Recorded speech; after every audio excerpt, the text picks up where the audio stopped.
تو خان صاحب نے کیا پھر سے تیاری پکڑ لی ہے؟ دن کم رہ گئے اسلام آباد آنے کے لیے. تیاری تو پکڑ لی ہے، مگر انہیں میسج ملا ہے کہ 2 ہفتے توقف فرمائیں تو بس حکومت ختم اور الیکشن کا اعلان. اور وہ ضمانت کے لیے آدمی بھی بھیجا ہے جس پہ وہ ان کے خیال میں وہ بھروسہ کر سکتے ہیں، جس نے پہلے کبھی ان معاملات میں دخل نہیں دیا.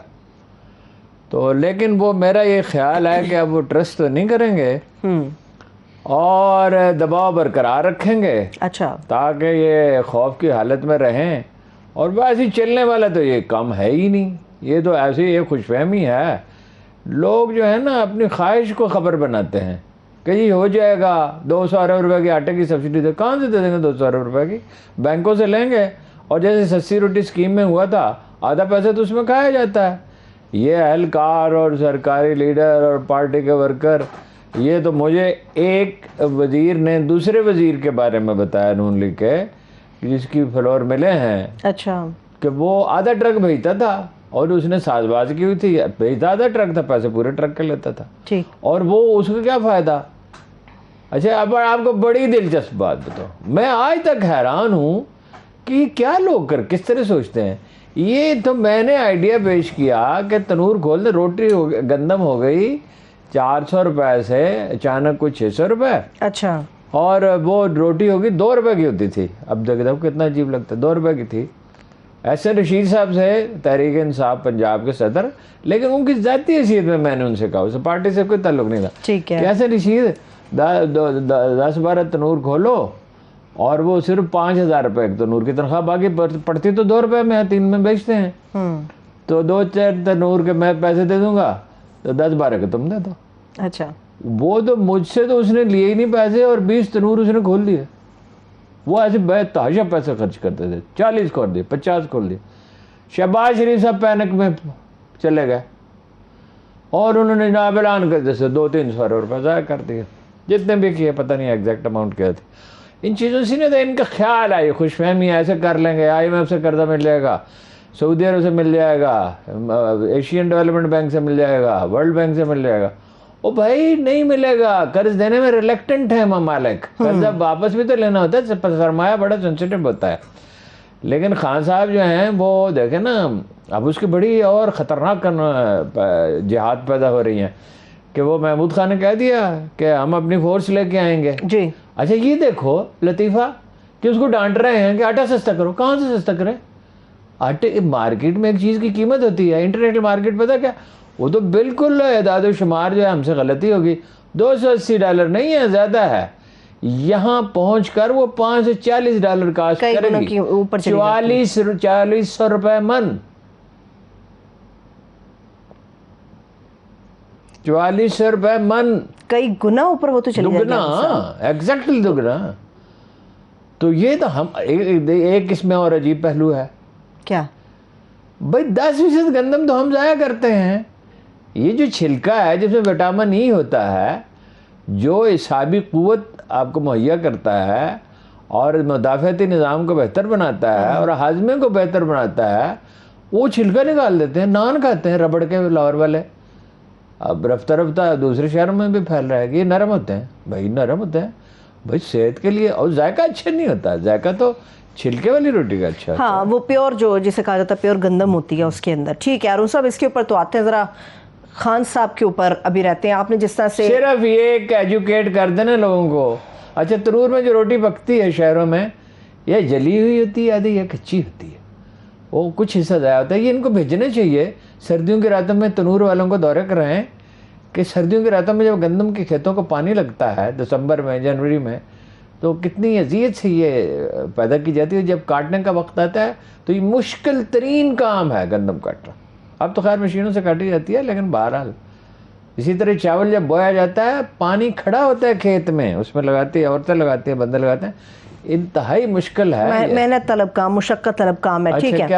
آپ نے محمود خان صاحب کے حوالے سے بات کی تھی. ہارون صاحب، اس سے پہلے بھی یہ بات ہوئی تھی، رانا ثناء اللہ صاحب بھی اس کے اوپر بات کر چکے تھے کہ صوبہ وفاق پر حملہ آور تاریخ میں پہلی بار ہو رہا ہے کہ ایسا ہو رہا ہے. ایسا لگتا ہے کہ صوبائیت کا رنگ اب یہ آزادی مارچ اختیار کر چکا ہے. دیکھیں نا، وہاں سے زیادہ لوگ تو پختونخوا تھے، اسلام آباد کے بھی تھے، پنڈی کے بھی تھے، گلگت بلتستان کے بھی تھے، پنجاب کے بھی تھے. زیادہ لوگ تو وہاں سے آئے، باقی تو انہوں نے روک دیے نا.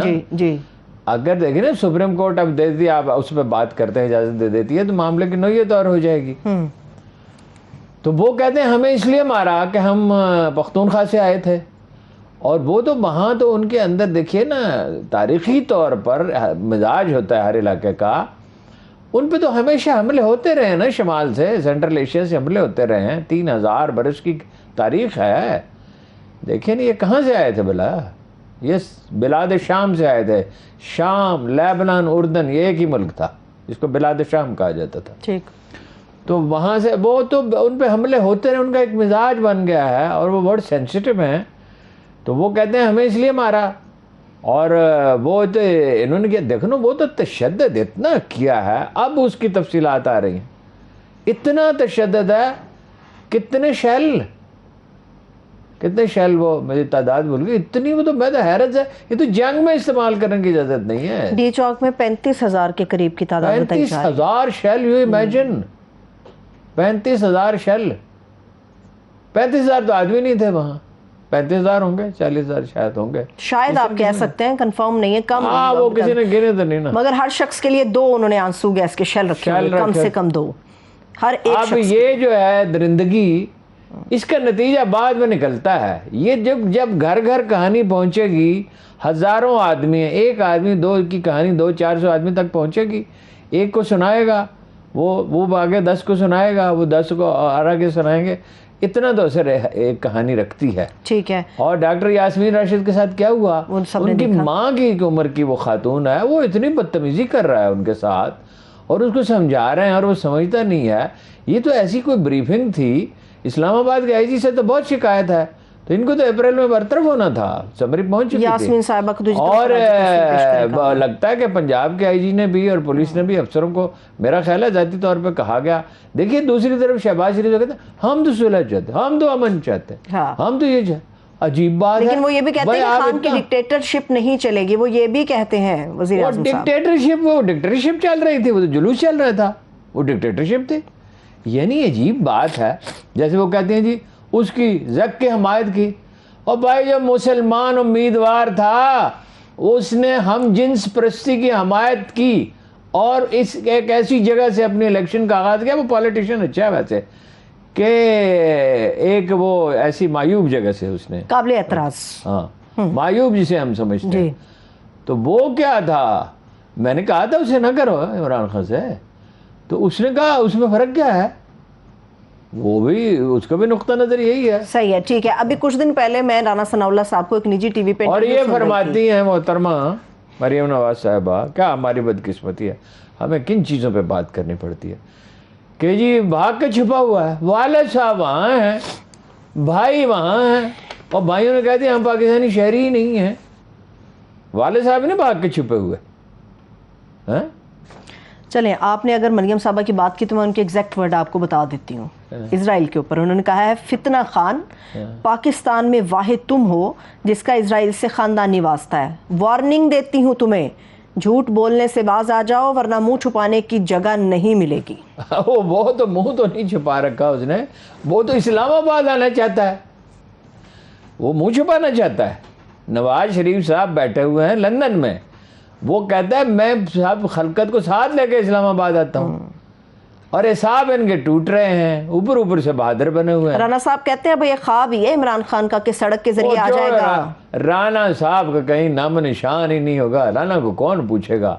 ایک وہ فوٹو شاپ لیں، اس میں ذرا رانا کی عمر میں 10 سال کا اضافہ کر کے دیکھیں، اس میں وہ ہوتا ہے نا سسٹم، جی، تو آپ کو پتہ چلے گا چھڑی لیے ہوئے پھر رہے ہوں گے اور کوئی پہچانے گا نہیں. اور ان صاحب وہ تو زندگی کا ایک حصہ سبھی کے اوپر آئے گا. نہیں، سبھی کا نہیں سوال. ظلم کرنے والے یاد رکھے جاتے ہیں اور رد عمل ہوتا ہے، اور سزا بھگتنی پڑتی ہے. سبھی کا کیا مطلب ہے؟ جو سبھی بہت سے لوگوں کا بڑھاپا بڑی راحت میں گزرتا ہے. ہاں یہ بات آپ بالکل بجا کہہ رہے ہیں. اسرائیل کا معاملہ ہارون صاحب یہ تو قصہ اب لمبا ہی ہوتا چلا جا رہا ہے, لمبا ہو گیا یہ قصہ. کوئی ایک بات میری یاد رکھے, قائد اعظم نے کہا تھا یہ عالم اسلام کے دل میں خنجر کی طرح پیوست کیا گیا ہے, ہم اسے کبھی تسلیم نہیں کریں گے. بالکل کلیئر واضح. اور سینٹیمنٹ ایسا ہے, آپ احمد قریشی کو فارغ کیے نا آج, لیکن کب کیا؟ اتنے دن گزر جانے کے بعد. اور وزارت خارجہ نے تردید کی کہ سرکاری وفد نہیں تھا اور نیم سرکاری نہیں تھا. یہ ہمیں بھی پتا ہے جی سرکاری نہیں تھا, مگر یہ اتنے دن تو آپ خاموش رہے. پھر اچانک سے آپ نے آج آپ کو کل یاد آیا نا. تو کوئی مائی کا لال اسرائیل کو تسلیم نہیں کر سکتا. وہ تو امریکیوں کی خواہش یہی ہے, اسرائیلیوں کی بھی. پاکستان, سعودی عربیہ یہ چاہتا ہے پاکستان مان لے تو ہم بھی مان لیں. وہ تو دیکھیے جی, اس کو ڈیل آف دی سینچری کہتے ہیں, اس صدی کا سب سے بڑا معاہدہ. اور بلکہ میرا تو خیال ہے کہ ایسے معاہدے کی کوئی لط آمیز معاہدے کی کوئی مثال ہی نہیں ملتی. اب تو وہ فری ٹریڈ کر رہے ہیں امارات والے ان کے ساتھ. عربوں نے سرنڈر کر دی, ختم ہو گیا, قصہ ختم. اسرائیلی صدر کی سٹیٹمنٹ آ رہی ہے, یہ حقیقی تبدیلی ہے پاکستان سے ریلیٹڈ جو معاملات چل رہے ہیں. وہ کوئی مائی کا لال کر ہی نہیں سکتا, خواہشات ہوتی ہیں, دنیا پہ کسی کا حکم تھوڑی چلتا. یہ منصوبے ہیں, یہ خواب ہیں جو دیکھے جاتے ہیں. جب وہ اپنا پاکستان میں کوئی حکومت تسلیم کرے گا تو ہر چیز جو ہے اسٹینڈ سٹل ہو جائے گی.